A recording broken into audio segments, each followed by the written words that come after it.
wonder how many cars use OnStar, because for me it freaked me out personally, OnStar, because it meant that a computer had access to me and my car at all times, which if you break down and you're in the middle of nowhere, I guess they could GPS you and send help directly to you.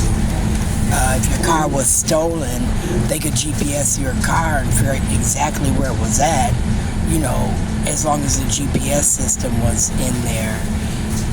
But for me, it just became really creepy that some computer within my car had more access to my car than I did, because through that computer, somebody somewhere could just literally shut my car down, and then I don't have access to the mobile car, right? So the OnStar equipment kind of freaked me out, right? I didn't like that kind of direct tracking of me. That meant that somebody at all times knew where I was, and that meant that somebody at all times should be able to know what happens then, because for me it became a trickle up, down, whatever you want to call it effect, because through OnStar they could do that. Now what about through my phone?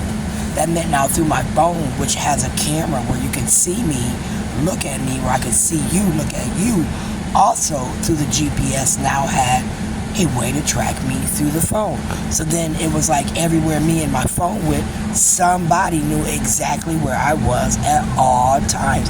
It began to freak me out.